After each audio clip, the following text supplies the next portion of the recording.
Title: The People's Champion.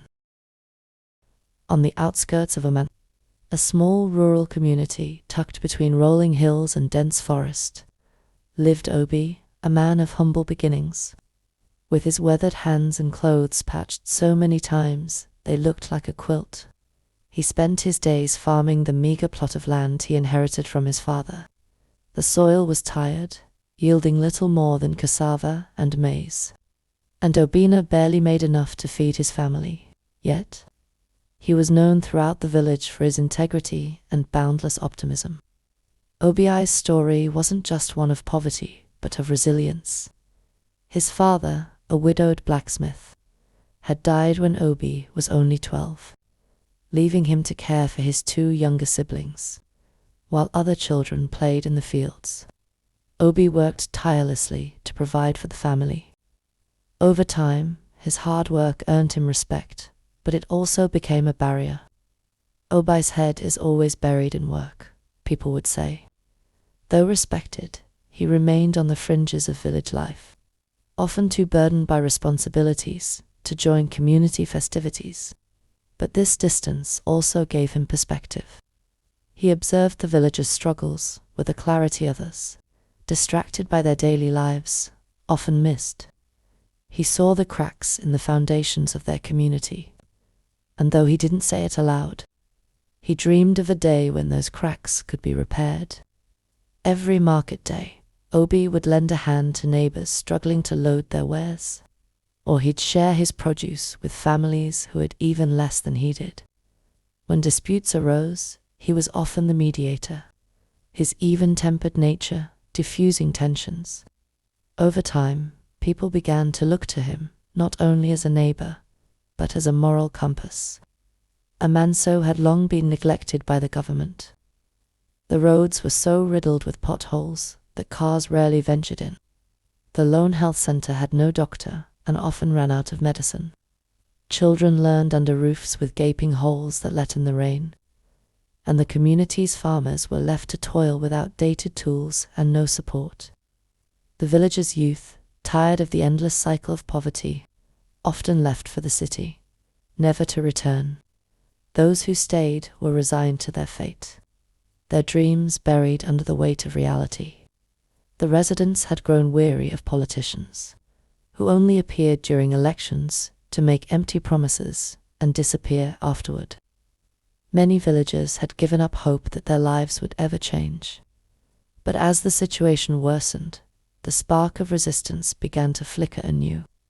One evening, a group of elders and community leaders gathered under the ancient baobab tree in the village square.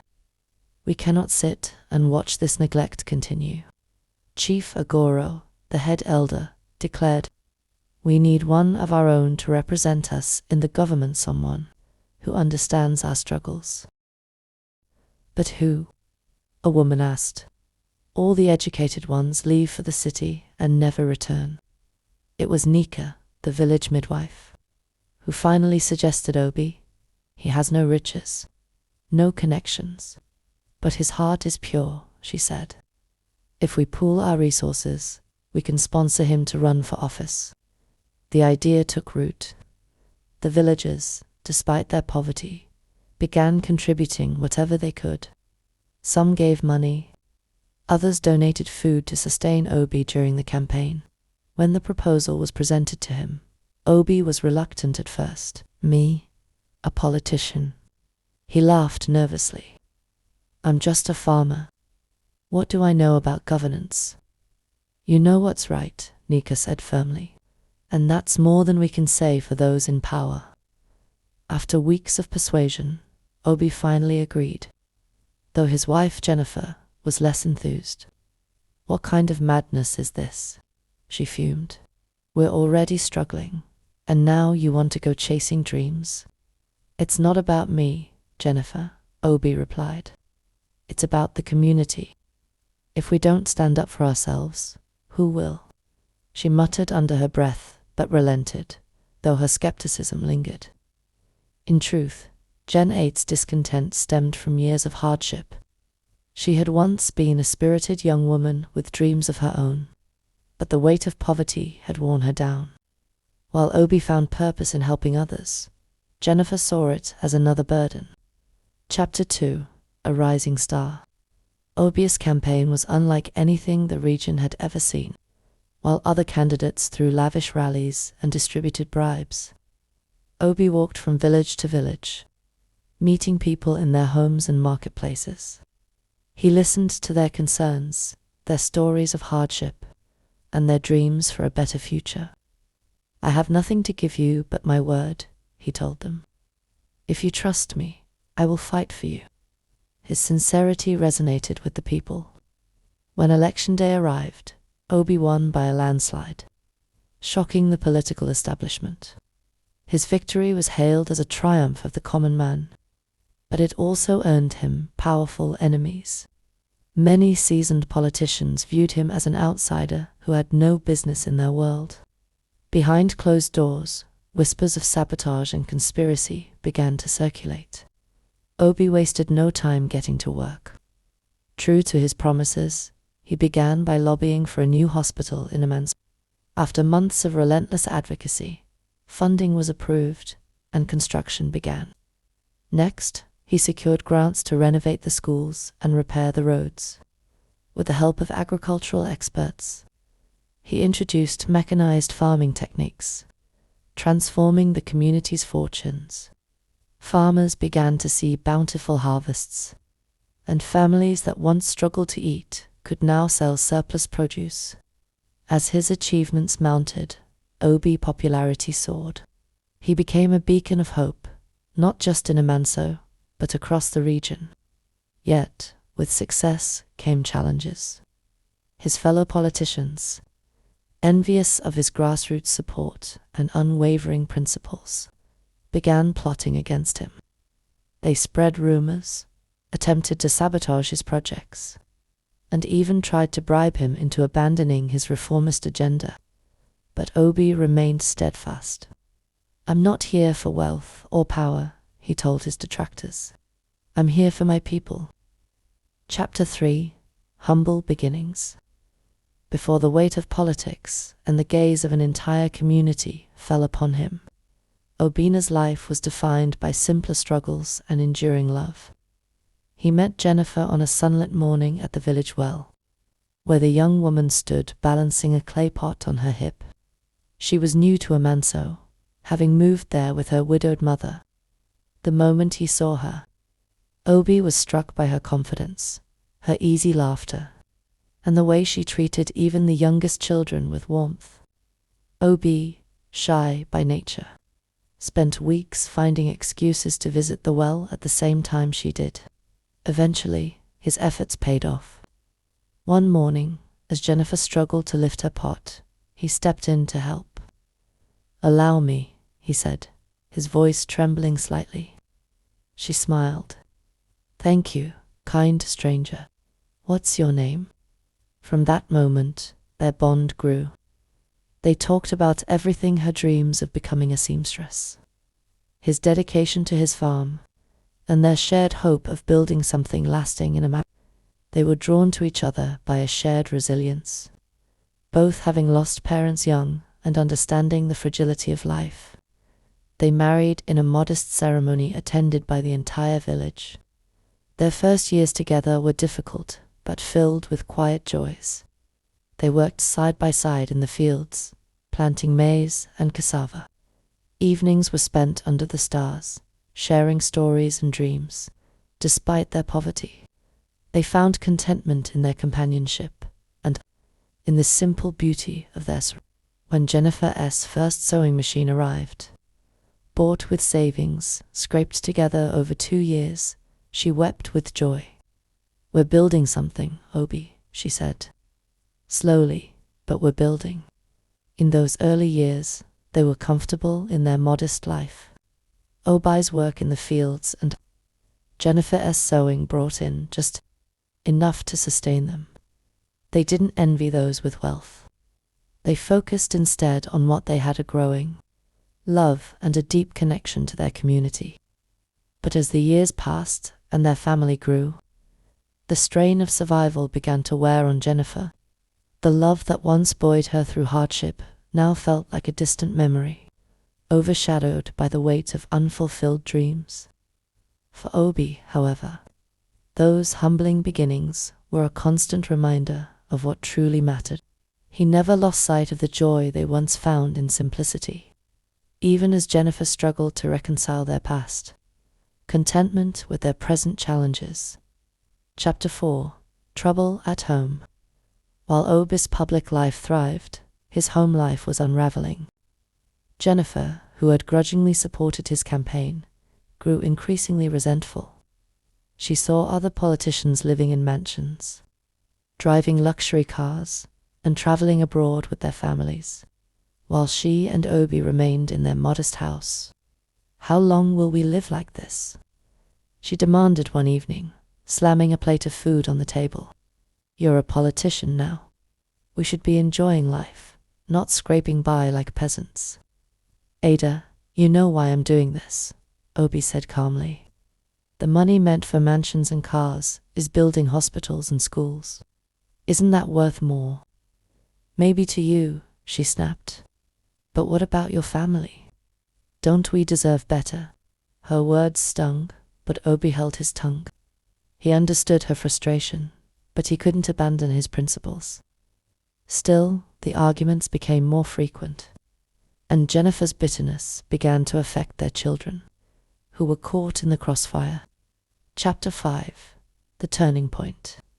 One day, while visiting a newly renovated school, Obi received an urgent call. A group of corrupt politicians had conspired to frame him for embezzlement.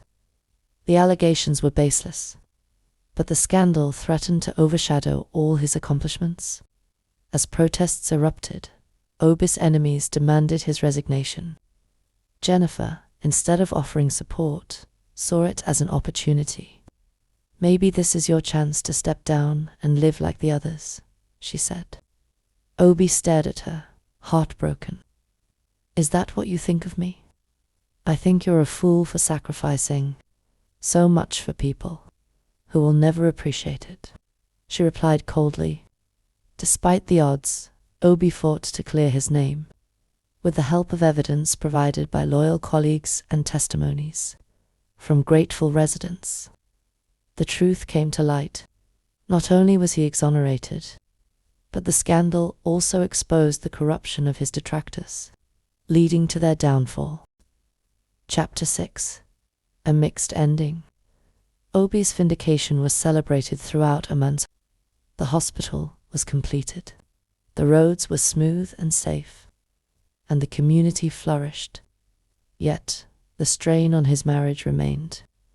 Jennifer, though proud of his achievements, couldn't reconcile her desire for personal comfort with his commitment to public service.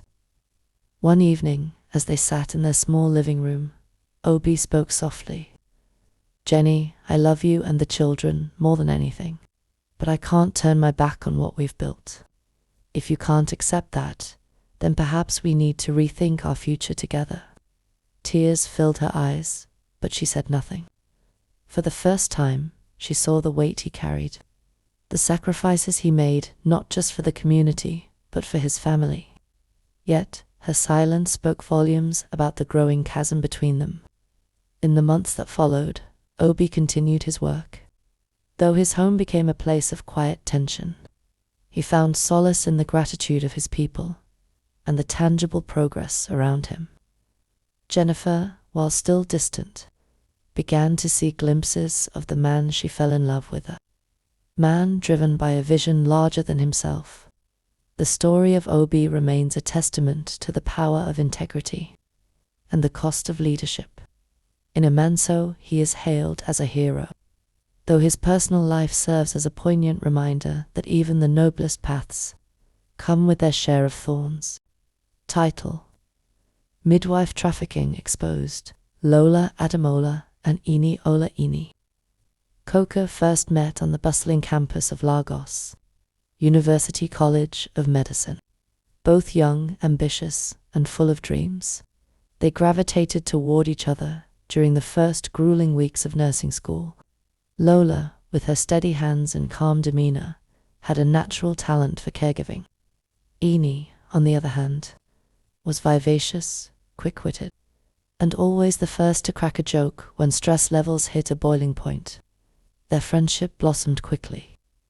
Late-night study sessions turned into shared meals, heartfelt conversations about their dreams, and eventually a sisterhood that felt unbreakable. Lola dreamed of becoming a midwife, bringing life into the world and easing the pains of childbirth. Eni envisioned herself as a nurse leader, someone who could advocate for better conditions and inspire younger nurses to serve with integrity. Together, they imagined making a difference in Nigeria's healthcare system. But nursing school was no fairy tale. The pressure was unrelenting, and the cracks began to show in their final year. What started as minor disagreements grew into sharp arguments. Lola often accused Eni of being reckless and too carefree with her responsibilities. Eni, in turn, resented Lola's perceived self-righteousness and need to always be in control. The final straw came during their clinical rotation, when Lola reported Eni for what she deemed a serious error, leaving a patient's medication unsupervised. Though Eni vehemently denied any wrongdoing, the incident left a stain on her record. Feeling betrayed, Eni cut Lola out of her life entirely. Graduation came and went without reconciliation. Each went her separate way, carrying the weight of their unresolved anger. 10 years later, the chaotic rhythm of Lagos streets still pulsed, and life carried on as relentlessly as ever. Lola, now an accomplished midwife, worked at Heritage Medical Center, one of the city's top private hospitals. Known for her skill and compassion, she had become a pillar of strength for expectant mothers who trusted her implicitly. Eni, on the other hand, had weathered her fair share of storms. After years of bouncing between hospitals and battling workplace politics, she had finally landed at Heritage as a general nurse. Though the hospital's prestige was a source of pride, the shadow of her unresolved past lingered, a reminder of a friendship she had once treasured. Their reunion happened unexpectedly one humid afternoon in the hospital corridor. Lola was coming off a long shift when she spotted Eni at the nurse's station. Time had changed them both. Lola carried an air of quiet authority, her white coat pristine and her head held high. Eni's boisterous energy had softened into a more subdued confidence, though her sharp wit still shone through in her interactions with colleagues. For a moment, neither woman spoke. The years of silence loomed between them like a wall. Then Eni broke the ice with a tentative smile. Lola. Lola hesitated, then nodded. Eni, it's been a while. The conversation that followed was stilted and polite, but it was a beginning. Though neither mentioned their falling out, both were keenly aware of the scars it had left. Over the next few weeks, they exchanged pleasantries in passing, but kept their interactions brief and professional. The camaraderie they once shared seemed impossible to recover. Heritage Medical Center had a reputation for excellence, but rumors of corruption were never far behind. Over time, Eni began to notice strange patterns in the maternity ward. Babies who were delivered healthy and whole would sometimes disappear, only for the mothers to be told they had been stillborn or required emergency transfers. The explanations felt rehearsed, and the grief-stricken mothers rarely questioned them. It wasn't until she overheard to orderlies whispering about Madam's deals that Eni's suspicions crystallized. She began piecing together fragments of information. Vans arriving late at night, certain files going missing, and the odd behavior of some staff members. One name kept surfacing: Lola. Ina's stomach churned. Could it be true? The Lola she had known would never. But then again, they weren't the same people they had been in nursing school. The weight of the accusation bore down on her, but she knew she couldn't ignore it. If Lola was involved in something as heinous as baby trafficking, Eni had to act.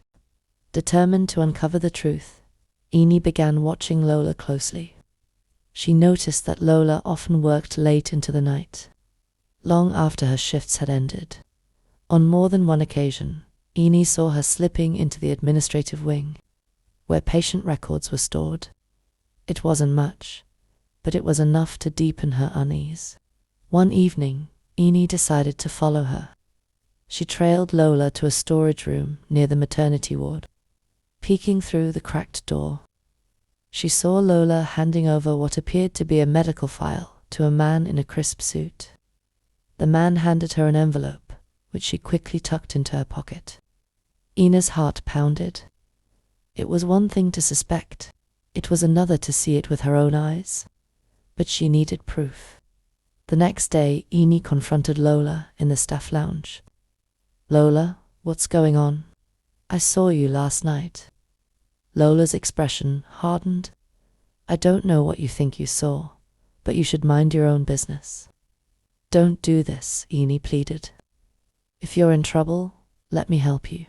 But if you're selling babies, Lola, I can't look the other way." The room was thick with tension. Lola's eyes flashed with a mix of anger and something else, fear. "You don't understand," she said finally. "You have no idea what I've been through."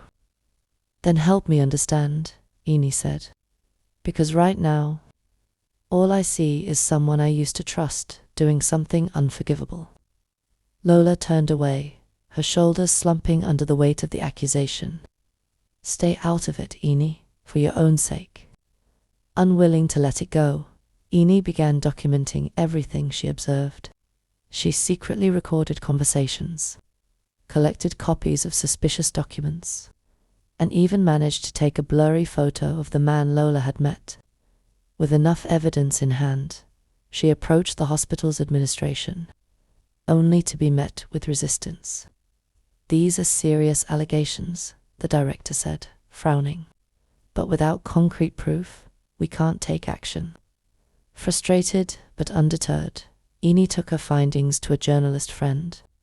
Together, they uncovered a sprawling network of baby trafficking that extended far beyond Heritage Medical Center. The operation was worth millions, with key players in hospitals, adoption agencies, and even law enforcement. When the story broke, it sent shockwaves through Lagos. Lola was arrested, along with several other staff members. During her interrogation, she confessed to her involvement, but claimed she had been coerced by powerful figures who threatened her family. Months later, Eni visited Lola in prison. The woman who sat before her was a shadow of the friend she had once known. Tears streamed down Lola's face as she recounted how mounting debts and threats had pushed her into the scheme. She expressed remorse, but knew that nothing could undo the harm she had caused. "I don't expect forgiveness," Lola said, "but thank you for stopping me. I lost my way, and I'll have to live with that." Eni left the prison with a heavy heart. The friendship they had shared was gone, replaced by a bitter. "I don't expect forgiveness," Lola said, "but thank you for stopping me." Eni left the prison with a heavy heart. The friendship they had shared was gone, replaced by a bittersweet mix of regret and closure. But as she walked out into the bustling streets of Lagos, she felt a renewed sense of purpose. She couldn't save Lola, but she could continue fighting for justice and ensuring that no other mother endured such pain. Heritage Medical Center underwent sweeping reforms in the wake of the scandal, and Eni played a key role in advocating for greater transparency and accountability. Though the scars of the past remained, she found solace in her work and in the knowledge that she had done the right thing. As for Lola, her story became a cautionary tale, a reminder of the corruption that can fester in even the most trusted institutions. In the end, their paths had diverged, but their shared history served as a testament to the power of truth and the cost of silence. Title: The Final Betrayal, a South African Con. Marcus Chaik was a man who had built his entire life on deception. A teacher by profession, his true talents lay in the art of manipulation. But one thing had always eluded him: true wealth. Sure, he had his fair share of small cons and schemes that padded his bank account. But Marcus wasn't interested in modest gains. He wanted big money. He wanted to live like the elite, and he was willing to go to any length to get there. His opportunity came in the form of a financial institution in Johannesburg, South Africa. It was one of the top-tier banks in the country, and its high-level business managers and investors were exactly the kind of people Marcus needed to get close to. So, he devised a plan. He would disguise himself as a financial advisor. It wasn't the hardest job to fake after all. He had experience manipulating people, and with the right documents, he could get in anywhere. His goal wasn't to advise or guide clients on their finances. It was much simpler than that. He wanted to meet the women, the attractive, powerful women who worked at the bank, the ones who had access to money and status. And once he had access to them, he would manipulate his way into their lives. One of them, in particular, caught his eye: Lerato Nkosi, a business manager at the bank. She was smart, beautiful, and completely out of his league. But that only made her more interesting. Marcus wasted no time. He worked his charm on Lerato, setting up an initial meeting under the guise of offering his financial services. He presented himself as a polished, confident man who could help her and the bank increase their wealth exponentially. Lerato was intrigued. She had met many men in her professional life, but Marcus was different. He didn't play the game of office flirtation or awkward small talk. He was confident, direct, and charming. And before long, she found herself falling for him. They began meeting regularly. Marcus made sure to always be present at the right events, always on hand to offer his financial insights. But beneath the surface, he was working his own agenda. It didn't take long before they were seeing each other outside of work. Marcus played the role of the perfect boyfriend, attentive, caring, and always there when she needed him. But all the while, he was collecting information on her finances, her habits, and the workings of the bank. He knew this wasn't just about love, it was about taking everything she had. Marcus knew that Lerato was smart. She would never fall for a simple con, so he had to plan carefully. He knew about her connection to a group of wealthy investors who controlled millions of dollars in offshore accounts. These accounts, Marcus knew, were the key to his fortune. He started planting the seeds of trust in Lerato's mind. He told her he was working on a high-level financial project that would change the future of global investments. He made her believe he had access to confidential financial tools and expertise that could help her. He even proposed they work together to unlock access to private funds that could be invested back into the bank, making both of them incredibly wealthy.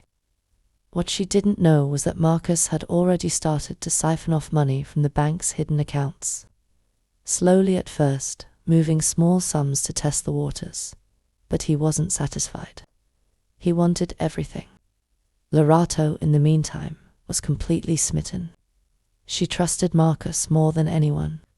They spoke of their future together, of trips to exotic places, of the life they would build.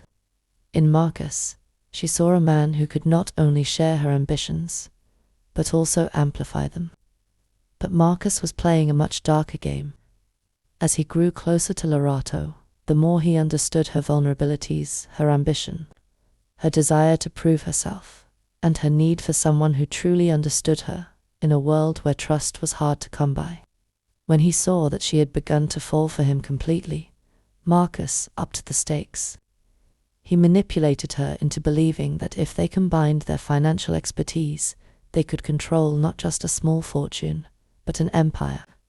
They could take millions, even billions, from those who would never miss it. Lerato, completely blinded by love and ambition, agreed. She began transferring more and more money into their joint account. Marcus set up fake companies and shell accounts under false identities. all to funnel the stolen funds into safe havens. But Marcus wasn't content with just the money. No, he wanted Lorato's trust, the one thing he hadn't yet broken. Marcus knew it was only a matter of time before Lorato would realize something was off. He had to act quickly. He proposed that they take a final step in their plan, a major transfer of funds that would cement their place among the wealthiest in the world. They would make it look like a legitimate investment, one that would return unimaginable profits. But it was all a lie. The night of the transfer, Marcus had everything ready. He sent Lorato a message saying they needed to meet at her apartment to finalize the deal. She agreed, trusting him completely. When she arrived, Marcus was already there, sitting at the table with the paperwork. "All we need to do is sign this, and it's done," Marcus said, his voice smooth. "We'll have everything we ever wanted." But as Lorato signed the documents, Marcus slipped a tranquilizer into her wine. He had already transferred our $200 million from the hidden offshore accounts into a new private account under his control. It was the final stage of his plan. As the drug took effect, Lorato collapsed. Marcus stood over her, watching the woman who had once trusted him now lying unconscious before him. "You were never meant to be a partner, Lorato," he whispered, grabbing the documents and the USB drive containing all the bank's encrypted accounts. "Just a stepping stone." With everything in place, Marcus took one last look at Lorato. He'd used her, manipulated her, and now it was time for him to disappear. The following day, Marcus Chaik was gone. He had boarded a private flight to the Caribbean, where he would live out his days in luxury away from the eyes of those who would hunt him down. He thought it was over. He thought he had won. But he hadn't counted on Lorato's resolve. Lorato, though disoriented and confused when she awoke, immediately pieced together what had happened. The money was gone. Marcus was gone, and he had left her with nothing but a trail of lies and broken promises. But she wasn't done. Lorato had resources, and she used every one of them to track Marcus down. She knew he wouldn't just disappear. He was too confident, too arrogant. She also knew he was not alone in this. There were others, people he had used to pull off his grand con. She started by reaching out to Dante Alvarez, a contact in the underground world who had connections in the Caribbean. She was going to find him, no matter what it took. Marcus had thought he could escape. But just as he had done with Lorato, he had underestimated her. Lorato had followed him to the Caribbean. With the help of Dante, she had pieced together Marcus's new identity. She knew exactly where he was hiding, and she was determined to bring him to justice or to make him pay for what he had done. The final confrontation happened on a rooftop in Johannesburg, where Marcus thought he was safe. He had made his escape, but Lorato was relentless. When they met, he had the upper hand, he thought. But the moment he turned his back, Lorato had him surrounded. She wasn't there to negotiate. She was there to make him pay. But Marcus had one final trick up his sleeve. He betrayed her one last time, setting up an ambush with men in suits who had come to take her down. Lorato, realizing too late that she had been outplayed once again, was arrested, but Marcus, the master of deception, had already vanished into the shadows, never to be heard from again. Title: From Soil to Sky. In the quiet village of Igbaroke, nestled in the heart of Ondo State, Nigeria, there lived a young farmer named Adisa. Adisa was not a man of letters. His family could not afford to send him to school, and so he grew up learning to till the soil, plant seeds, and harvest crops under the blazing African sun. Despite his lack of education, Adisa was known far and wide for his hardworking nature, humility, and generosity. Adisa was also known for his fierce work ethics. He worked tirelessly on his farm, cultivating yams, cassava, and cocoa, and whatever he earned from his harvest, he shared generously with those in need. His kindness knew no bounds, and his laughter was infectious. Adisa had a knack for making people smile, even on their darkest days. It was said that no one ever left his presence without feeling lighter. One fateful day, the community held a cultural festival in Akure, the state capital. Adisa, curious about the city life he had only heard stories about, decided to attend. It was at the festival that he first laid eyes on Morayo. She was everything Adisa was not: highly educated, polished, and the daughter of a prominent professor.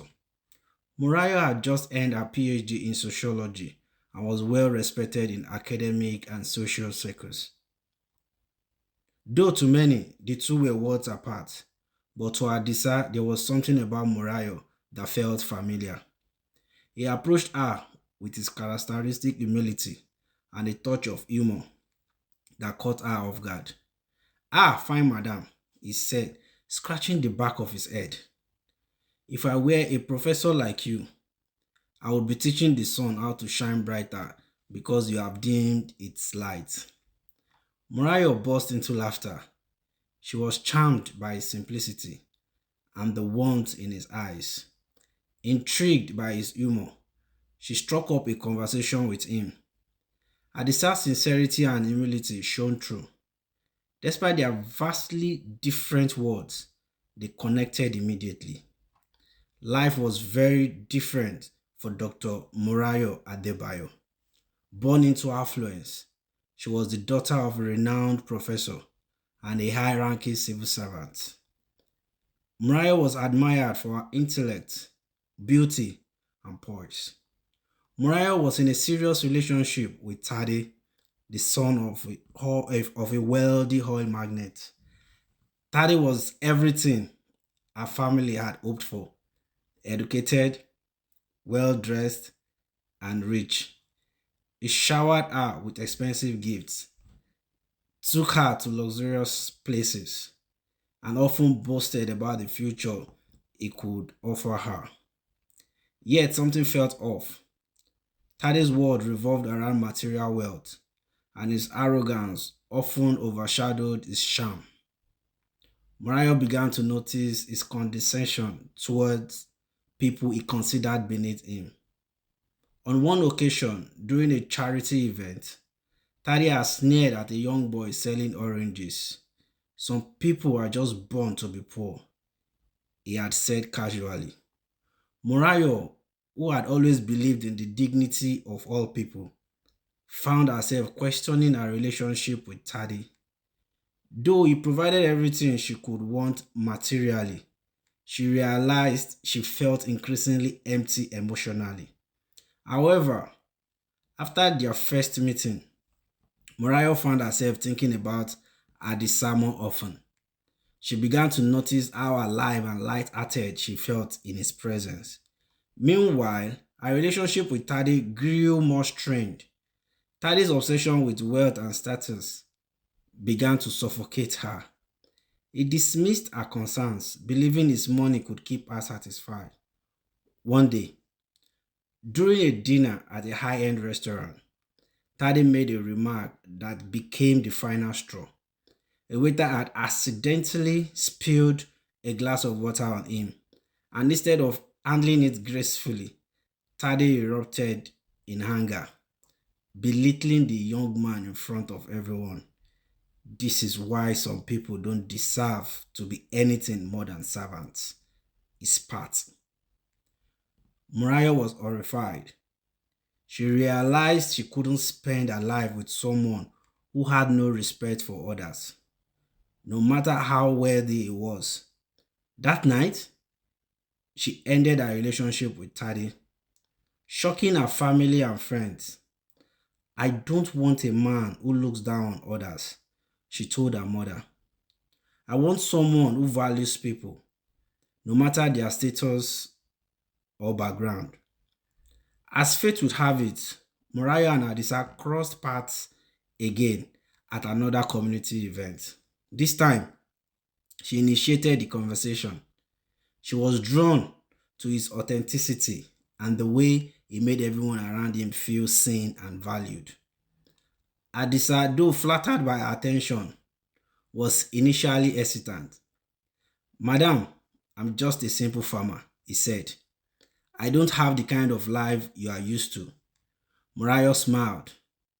And yet, you have one thing money can't buy, and that's a kind heart.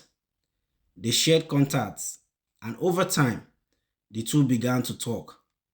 And Morayo discovered the depth of Adisa's character, and their friendship blossomed into a courtship that defied societal expectations. Morayo's friends were baffled, and her family tried to dissuade her. You are a PhD holder from a wealthy family, and he is a poor, uneducated farmer. Her father argued. What will people say? But Morayo stood firm. What people say doesn't matter. What matters is the kind of person he is, she said. Adisa, inspired by Morayo's belief in him, began to see himself in a new light. Though he had never considered formal education, he decided to take the leap. With Morayo's encouragement, he enrolled in adult literacy classes and began learning to read and write. They eventually got married in a grand ceremony, and their wedding was the talk of the region. People from all walks of life, village farmers, and city elites gathered to celebrate their union. Adisa, dressed in a well-tailored agbada, stood proudly beside Morayo, who looked radiant in her traditional attire. With Morayo's support, Adisa continued his education. He eventually completed his secondary school education and even attended a university in Ondo State, where he studied agricultural science. Education transformed him, but it did not change his heart. Adisa and Morayo's love story became the foundation for something even greater.